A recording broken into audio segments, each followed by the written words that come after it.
أعوذ بالله من الشيطان الرجيم. بسم الله الرحمن الرحيم. إن الله وملائكته يصلون على النبي يا أيها الذين آمنوا صلوا عليه وسلموا تسليما. صلى الله على سيدنا محمد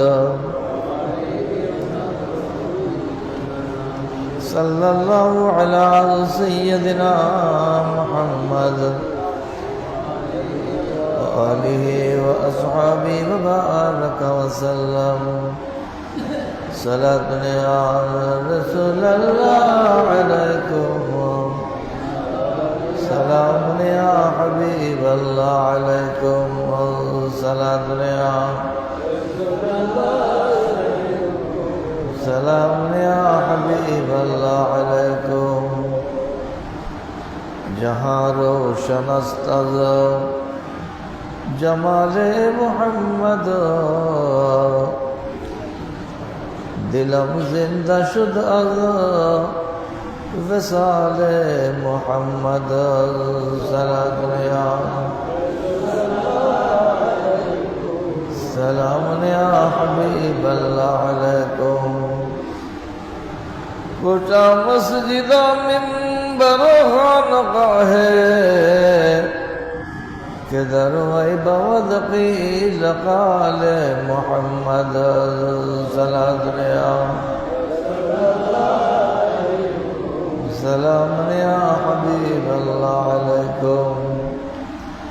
بوصف رخش والضحى قشط نازل، جو اللیل شد ظلف خال محمد. سلام یا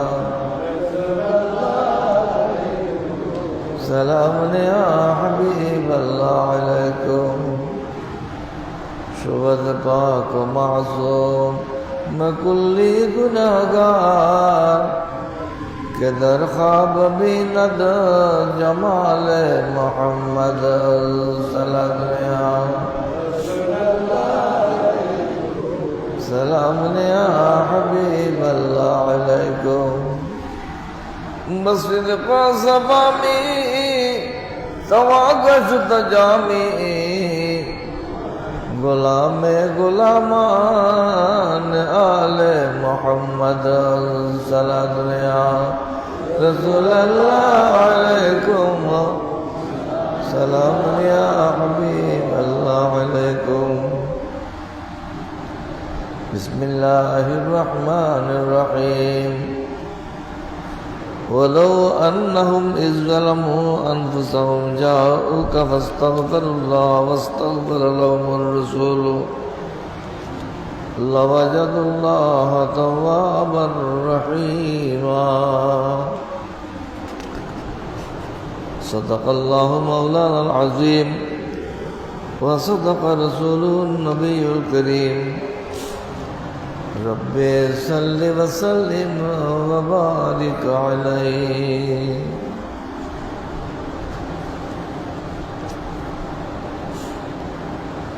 أما بعد. সম্মানিত মুসল্লিয়ান কেরাম, বিরাদরান ইসলাম, আশিকান মুস্তাফা সাল্লাল্লাহু আলাইহি ওয়াসাল্লাম, রহমানি ওয়া রাহমাকুমুল্লাহু তাআলা।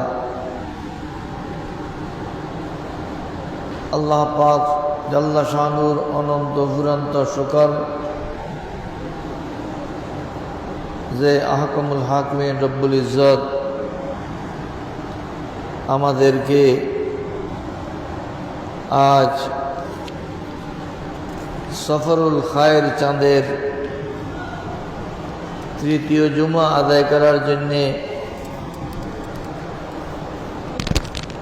হাটাজারি উপজেলাধীন ফতেপুরস্থ হযরত হাসিম আস্তান রহমতুল্লাহ আলাইহি মাজার সংলগ্ন ফকিরা জাও মসজিদে এসে উপস্থিত হওয়ার তৌফিক দিয়েছেন। আলহামদুলিল্লাহ।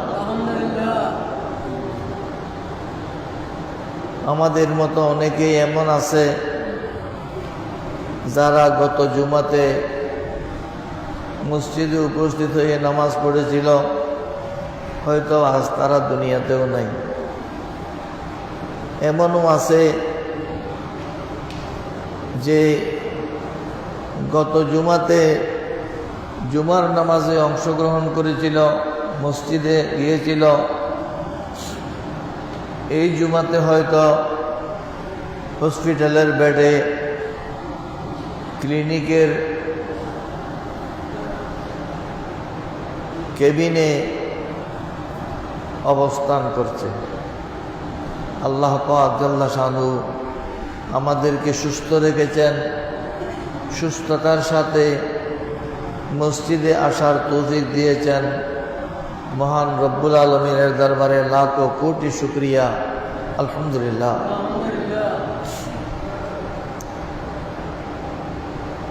আজ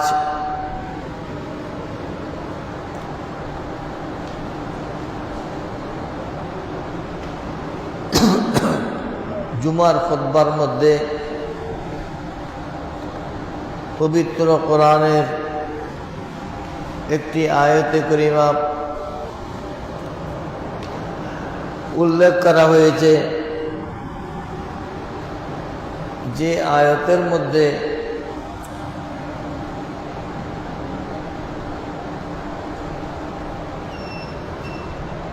আল্লাহ পাক জাল্লা শানহু ইমানদারদেরকে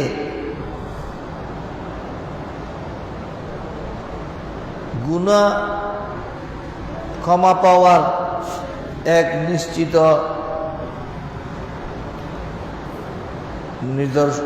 নির্দেশনা দিয়েছেন। গুনাহ মাফ হবে কোথায়, কখন, কিভাবে?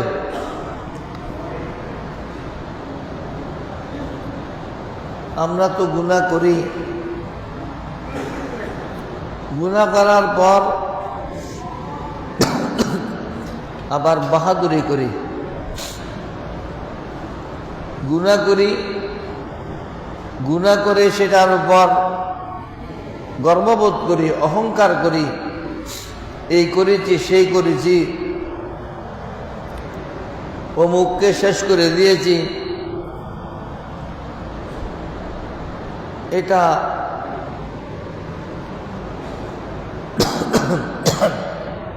হতভাগা হওয়ার লক্ষণ। গুনাহ করার পর বান্দা লজ্জিত হতে হবে, আল্লাহর কাছে শর্মিন্দা হতে হবে। আল্লাহ, আমি শয়তানের ওয়াসওয়াসার কারণে গুনাহতে লিপ্ত হয়ে গেছি, আল্লাহ আমাকে ক্ষমা করে দিন। আল্লাহর কাছে তওবা করা, এটাই হলো ঈমানদারের লক্ষণ। জাহিলি যুগের আইয়ামে জাহিলিয়তের লোকজন অপরাধ করে বাহাদুরি করত, গুনাহ করে নিজেকে বাহাদুর মনে করত।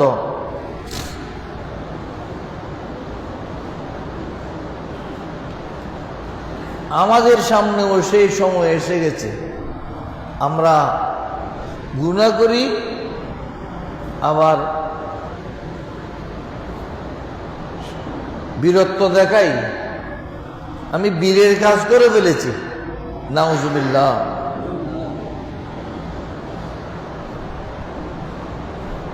অনেক সময় এমন আছে বীরত্ব দেখাইতে যাই মসজিদে, মসজিদে গেলে নিজে একটা বিরাট বাহাদুর হয়ে যায়।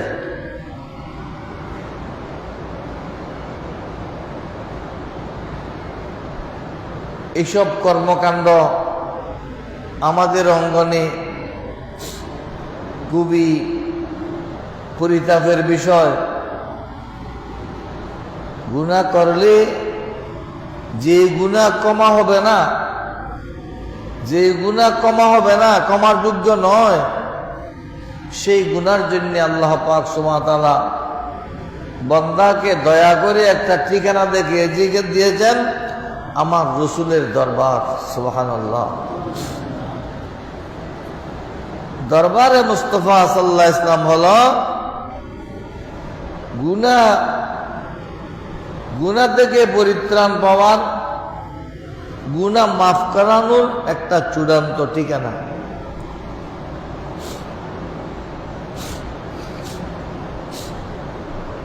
আজকের খুতবার মধ্যে সে বিষয়ে আলোচনা এসেছে। আল্লাহ পাক সুবহানাহু ওয়া তাআলা ইরশাদ ফরমাচ্ছেন, ওয়ালাউ আন্নাহুম ইযলামু আনফুসাহুম জাউকা ফাস্তাগফিরুল্লাহ ওয়াস্তাগফারা লাহুমুর রাসূল। যদি বান্দা পাপ করে, নিজের উপর জুলুম করে, গুনাহ করে, তারপর যদি আপনার দরবারে আসে, আপনার খেদমতে উপস্থিত হয়, আপনার খেদমতে উপস্থিত হয়ে বান্দা যখন আল্লাহর কাছে ক্ষমা প্রার্থনা করবে, তওবা করবে, আর রসুল যদি তার জন্য সুপারিশ করে, আল্লাহ পাক নিশ্চয়তার সাথে বলছেন, লাওয়াজাদুল্লাহ তাওয়াবার রহিমা। সেই বান্দা আল্লাহকে পাবে তওবা কবুলকারী এবং দয়ালু। সুবহানাল্লাহ।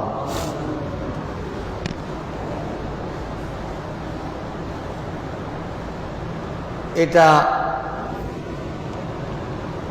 বর্তমানে বিমানে করে হাজিরা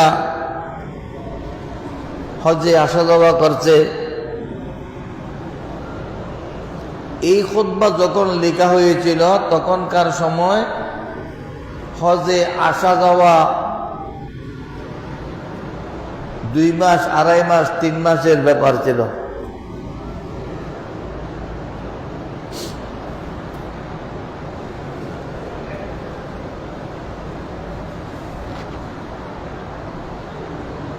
বাহন ছিল দুর্বল, অনেকে পায়ে হেঁটে গিয়েছে, অনেকে সমুদ্রের পথে গিয়েছে, অনেকে উটের পিঠে আরোহণ করে গিয়েছে। এখন তো আমরা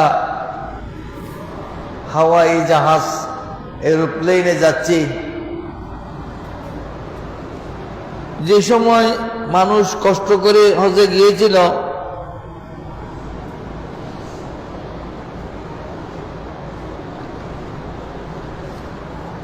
তখনকার কথা আজকের খুতবার মধ্যে উল্লেখ করেছে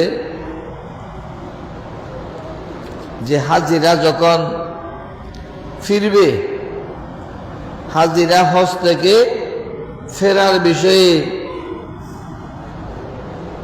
আজকের খুতবার মধ্যে আলোচনা হয়েছে।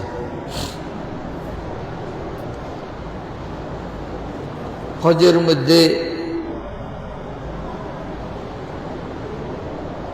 তোমরা আল্লাহর কাছে তওবা করবে। হজ করা বড়ই বরকতমণ্ডিত কাজ। আমরা তো দুনিয়ার লোভ লালসার কারণে পারি না। হাদিস শরীফের মধ্যে বর্ণিত আছে, আল্লাহর প্রিয় রাসূল সাল্লাল্লাহু আলাইহি ওয়াসাল্লাম দোয়া করেছেন, আল্লাহুম্মা গফিরিল হাজ ওয়া লিমান ইস্তাগফারা লাহুল হাজ। আল্লাহ, তুমি হাজিদেরকে ক্ষমা করে দাও, এবং হাজিরা যার জন্য দোয়া করে, হাজিরা যার জন্য গুনাহ ক্ষমা চায়, আল্লাহ তাকেও ক্ষমা করে দাও। সুবহানাল্লাহ।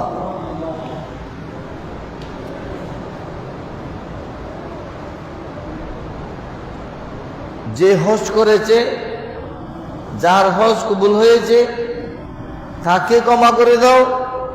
সে যার গুনাহ ক্ষমা যায়, তাকেও ক্ষমা করে দাও।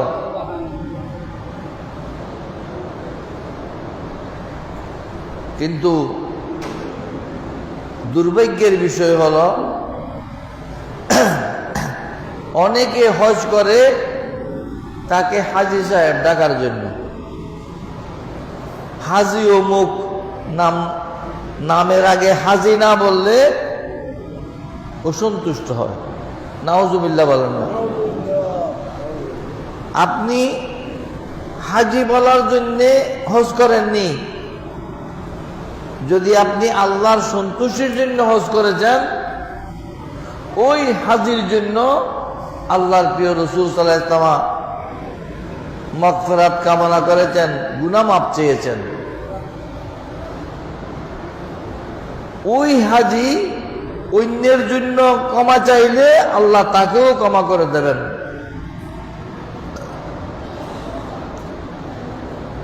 হাজি সাহেবের পেশা হলো সুদের ব্যবসা। নাউজুবিল্লাহ বলেন না। বর্তমানে এগুলো ফেসবুকের মধ্যে এগুলো দেখায় কি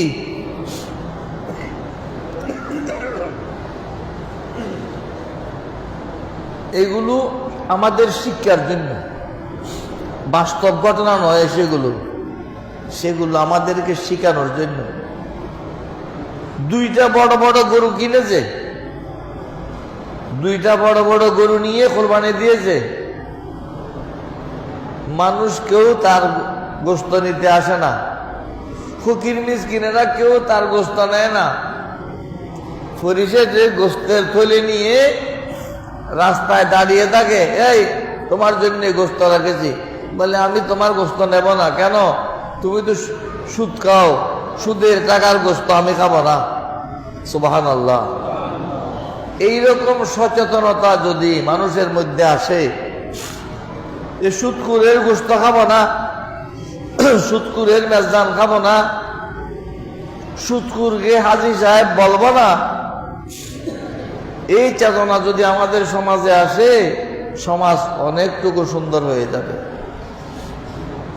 কিন্তু আমরা তো গোবরের বার কাঁধে লই, সামনের লাইও গোবর, পিছনের লাইও গোবর। শুনলাম আমাদের রৌজনে এক জায়গায় মসজিদের খতিব নিয়োগের ব্যাপারে দলীয় লোকেরা, নেতৃত্বের কোন দলে, খতিব নিয়োগ করা কঠিন হয়ে গেছে।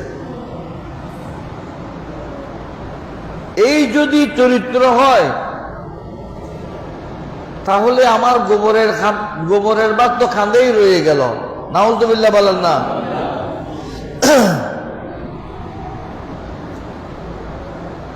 তখনও একদল, এখনো একদল।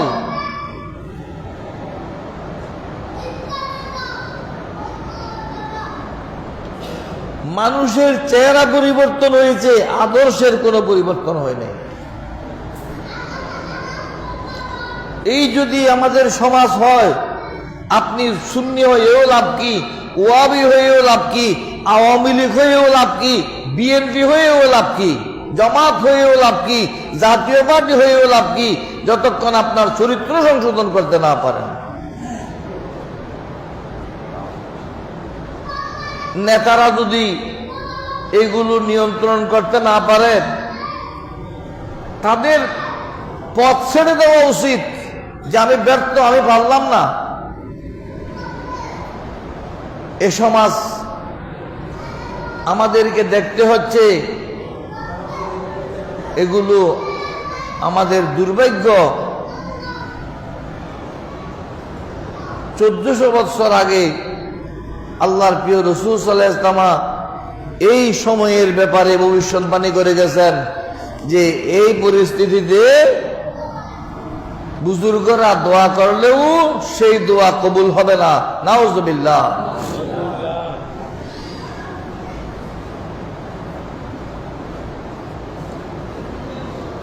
দোকান উদ্বোধন করেছে, দোকান উদ্বোধন করেছে,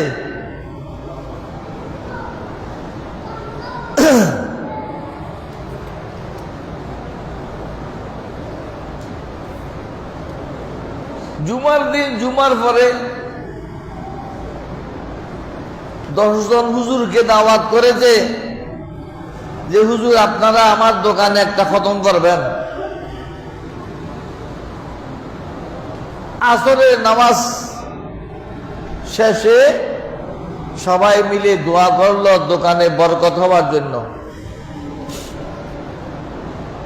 2 দিন পর দোকানটা জ্বলে গেছে।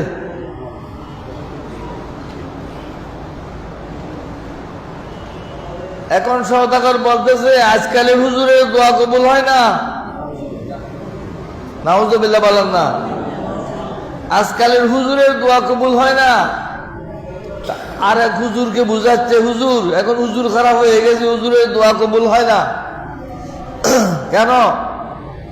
এই ঘটনা বলে যেই সওদাগর জুমার পরে দোকান উদ্বোধন করতেছে সে জুমার নামাজ পড়ছিল, বলে এদিকে দোকানের কাজে ব্যস্ত ছিল, সে মসজিদে যেতে পারে নাই।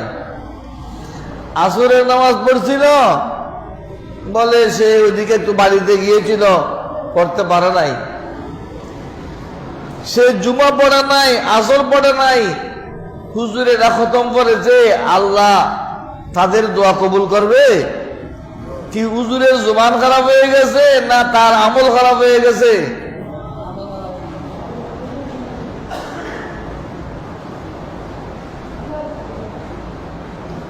একজনে বিল্ডিং করতেছে, তার থেকে 10 লক্ষ টাকা চাঁদা আদায় করেছে, 2 লাখ টাকা দিয়ে মেজবান দিয়ে দিয়েছে। এলাকাবাসীরা কত খুশি, বাবা আমাদের সমাজ সেবক মেজবান দিয়েছে। খুব খাট টাকা, চাঁদাবাজির টাকা। এই যদি আমার সমাজ হয়, এই যদি আমাদের যুবকেরা হয়, এই যদি আমার ছেলে, আমার ভাতিজা, আমার ভাই হয়, দল বদলাইয়ে লাভ নাই, ব্যক্তি বদলাইয়ে লাভ নাই। আমি আমার অবস্থান থেকে, আপনি আপনার অবস্থান থেকে নিজের আদর্শ ঠিক করতে হবে, ঠিক কিনা? আদর্শ ঠিক না করলে সবগুলো বাঙালি ইসলামের লেবাস পড়েছে, যেমন মাদ্রাসায় ক্লাস করতে গেছে, সংসদে গিয়েছে, সবার মাথায় টুপি। কি মসজিদে গিয়েছে না মাদ্রাসায় ক্লাস করতে গিয়েছে না সংসদে গিয়েছে? ওরা বলতেছে এই সরকার সবগুলো দলীয় লোক বিভিন্ন পদে বসাচ্ছে। তোমরা কি করেছিলে? তোমরা যখন অন্তর্বর্তীকালীন সরকারের সময় সুযোগ পেয়েছিলে, তোমরাও তো সেই কাজ করেছিলে। বাঙালির এপিটুপিট সমান, মুদ্রার যেরকম এপিটুপিট সমান, এটা ইসলামী দল হোক, অন-ইসলামী দল হোক, এটা ওই দল হোক, সেই দল হোক, দলের নাম ভিন্ন, সবার দাবি এক দাবি, তোমার সাইটা তোলো, আমার সাইটা বসাই। সাই বদলানোর ফালা, চরিত্র একই।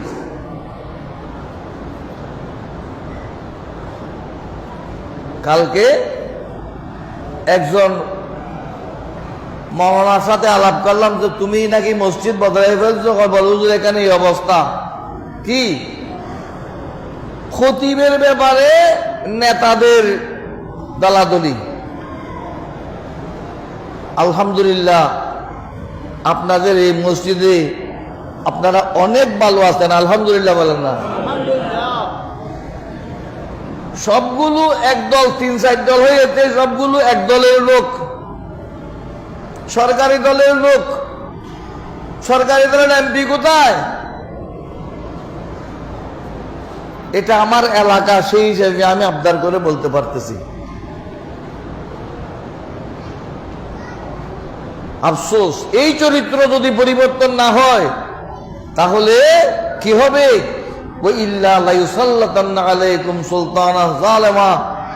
আল্লাহ তোমাদের উপর, আমার রাসূল ইরশাদ ফরমাচ্ছেন, আল্লাহ তোমাদের উপর জালেম বাদশা নিযুক্ত করবে। জালেম বাদশা কি করবে? লা ইউবাজ্জিলু কবীরাকুম ওয়া লা ইয়ারহামু সগীরাকুম, তোমাদের বুড়াদেরকে সম্মান করবে না, ছোটদেরকে স্নেহ করবে না।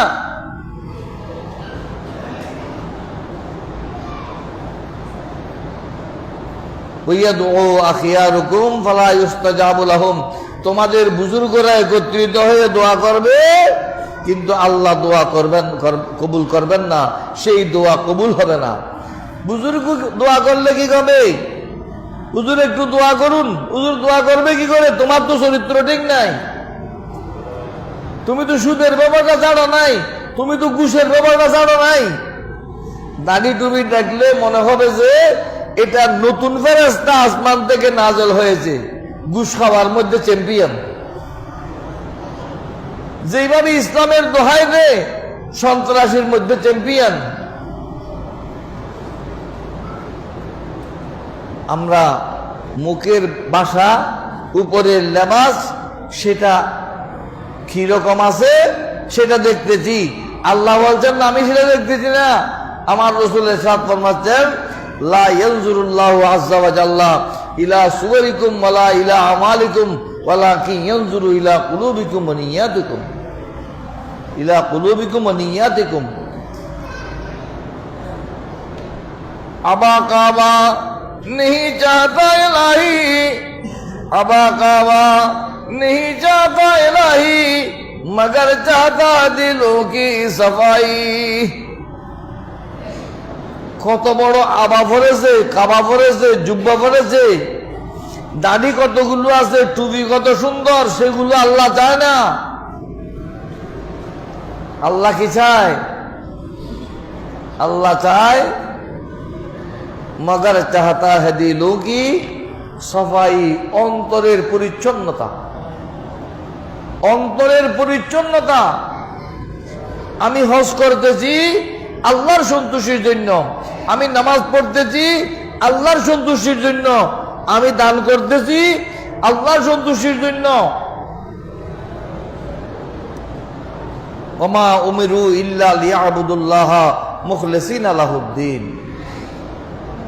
দ্বীনের যত কাজ আছে সবগুলো একমাত্র আল্লাহর সন্তুষ্টির জন্য করলে সেটা হবে পরিচ্ছন্ন দিলের আমল। অন্তর পরিষ্কার হতে হবে।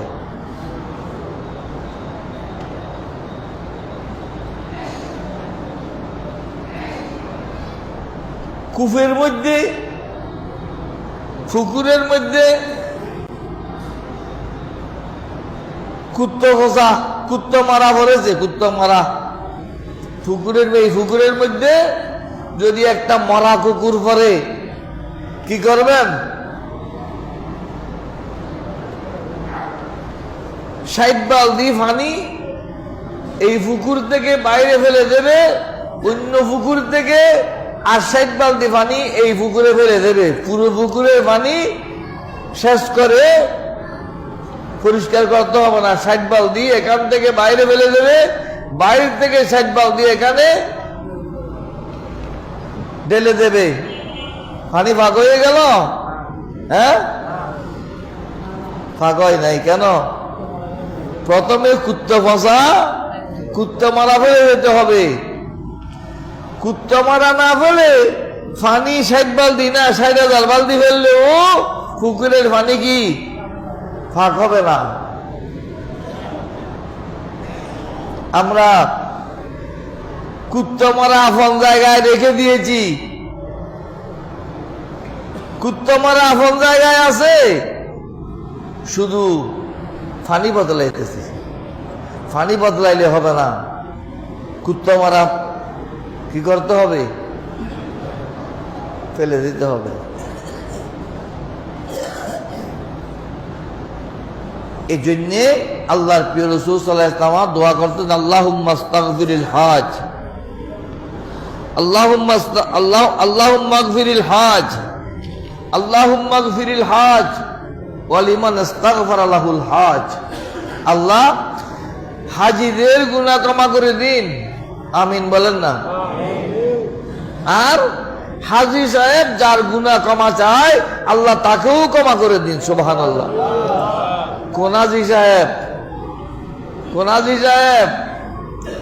সুদি হাজী না, ঘুষখোর হাজী না, সারা বছর ঘুষ খেয়েছে তারপর কি হজ করে ফেলেছে, নাউজুবিল্লাহ বলেন না। ওই কর্মজীবনে ঘুষ খাওয়ার চরিত্র এখনো রয়ে গেছে, বেশ কম হয়েছে কি শুধু একটু কিছু দাড়ি টুপি টাবি একটু পরিবর্তন হয়েছে, নাউজুবিল্লাহ। এই পরিবর্তন আমাদের সমাজে পরিবর্তন আসবে না, নয় বরং তার চরিত্রের পরিবর্তন আসবে না। সে আল্লাহর কাছে কান্নাকাটি করতে হবে, শুধু কান্নাকাটি না, যার হক তার কাঁধের উপর রয়ে গেছে সেটা পৌঁছে দিতে হবে।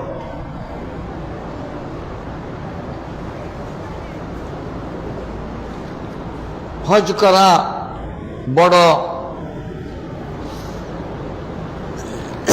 ইবাদত।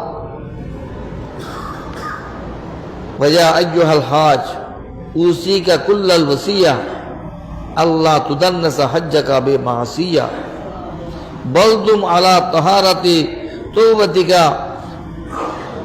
ওয়ালজাম সুবুলহা। হে হাজিরা, হাজী সাহেব, আমি তোমাকে যথাযথভাবে ওসিয়ত করছি, উপদেশ দিচ্ছি। আমি তোমাকে যথাযথভাবে উপদেশ দিচ্ছি। কি উপদেশ? আল্লাহ তুদান্নাসা হজ্জাকা বিমাসিয়া, তোমার হজকে তুমি গুনার মাধ্যমে গুনাহ করে ময়লা যুক্ত করো না। আমি একটা দোলাই করা কাপড় পরে আসলাম, মসজিদের দরজায় আসার পর টপ করে কাক একটা পায়খানা করে দিল। এখন কি আমি মসজিদে ঢুকে নামাজ পড়ব না জামা ধুয়ে পরিষ্কার করব? প্রথমে আমার জামা পরিষ্কার করতে হবে, তারপর নামাজ পড়তে হবে। হাজী সাহেব ওসিয়ত করতে, ইয়া আইয়ুহাল হাজ উসিকা কুল্লাল ওয়াসিয়া আল্লাহ তুদান্নাসা হজ্জাকা বিমাসিয়া, তুমি গুনাহ করে পাপাচারের দ্বারা তোমার হজকে ময়লা আবর্জনা দিয়ে নষ্ট করো না। তোমার হজকে তুমি পরিচ্ছন্ন রাখো, তোমার কাপড় যেভাবে তুমি পরিষ্কার পরিচ্ছন্ন রাখতেছ তোমার হজকেও সেভাবে কি তুমি পরিচ্ছন্ন রাখো।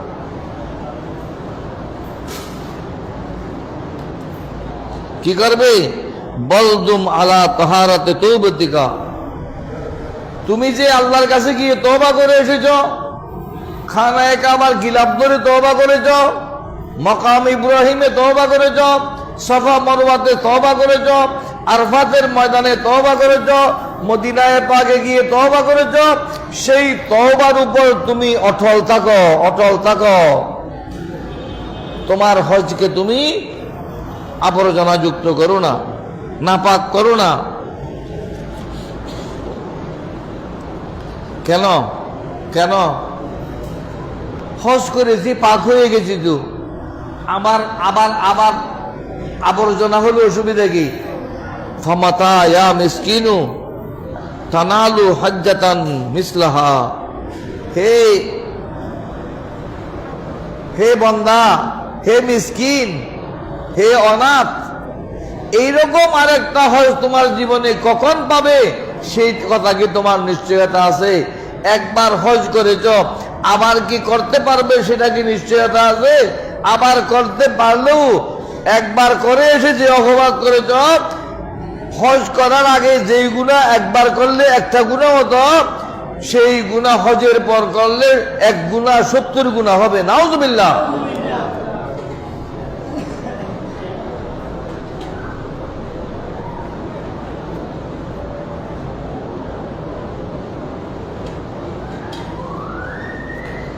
আমি বলছি না, এখানে বলছে যে ওয়াকাদ কিলা মাসিয়াতুন বাদা তওবাতে আকবাহু মিন 70 ক্বাবলাহা।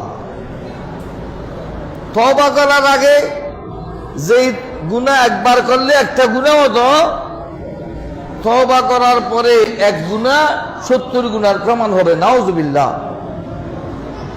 অতএব তুমি নামাজ পড়তেছ, এখানে শুধু হজের কথা নয়, হজের কথা, নামাজের কথা, রোজার কথা, ইবাদতের কথা, সব ক্ষেত্রে এই কথা। আমি নামাজ পড়লাম কি আল্লাহর কাছে তওবা করলাম, আমি যে অপরাধী আল্লাহর কাছে আত্মসমর্পণ করলাম।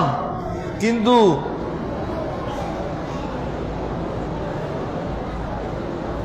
মসজিদে আসার ক্ষেত্রে আমি প্রথম সারির মুসল্লি, প্রথম কাতারের মুসল্লি, মসজিদ থেকে বের হয়ে একজনের সাথে বিবাদ বাজাইলাম, কি আমার টাকা দাও নাই কেন? কিসের টাকা? সুদের টাকা। টাকা সুদে লাগাইছে যে মক্কল পাইছে মসজিদের দুয়ারে। কোথায়? মক্কল পাইছে মসজিদের দুয়ারে, বাজাইলো ডাঙ্গা। কিসের ডাঙ্গা? সুদের টাকার ডাঙ্গা। এই নামাজের কি দাম? আপনি নামাজও পড়লেন, সুদের খাজু আপনার ঠিক আছে, আপনার কাপড়ে পায়খানা লেগেছে, সেটা পরিষ্কার করতেছেন কি দিয়া? ফেসরাব দিয়া। নাউজুবিল্লাহ বলেন না। ফেসরাব দিয়ে পায়খানা পরিষ্কার করলে পায়খানা চলে যাবে, নাপাক থেকে যাবে, ঠিক কিনা? এগুলো আপনারা বুঝার জন্য বলছি। এবং খুতবাওয়ালা যে উপদেশ দিলেন, এই উপদেশ আমি আমার অবস্থানে, আপনি আপনার অবস্থানে যদি সেটা অনুসরণ করি, আমাদের সমাজ সুন্দর হয়ে যাবে, আমাদের জীবন সুন্দর হয়ে যাবে, আমাদের দুনিয়া সুন্দর হয়ে যাবে, আমাদের আখিরাত সুন্দর হয়ে যাবে। সুবহানাল্লাহ।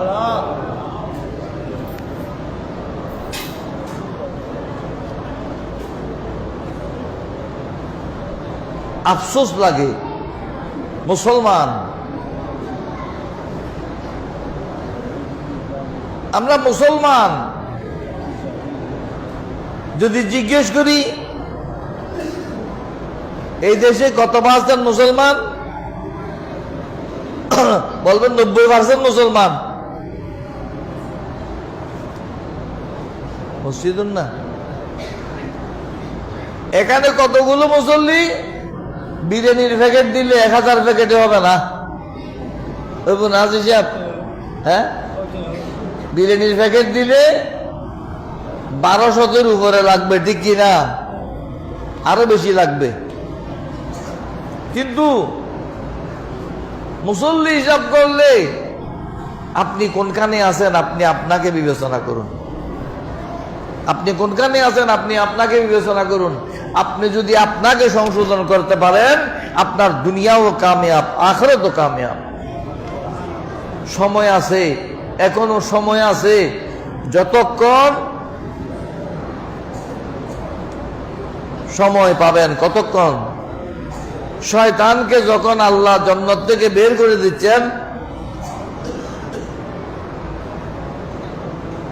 শয়তান আল্লাহকে বলল, আল্লাহ আমি আদমের কারণে জান্নাত থেকে বের হয়ে যাচ্ছি, আমি আমার শেষ সময় পর্যন্ত চেষ্টা করব যে বনি আদমকে, আদম সন্তানকে গোমরা করার জন্য। নাউজুবিল্লাহ।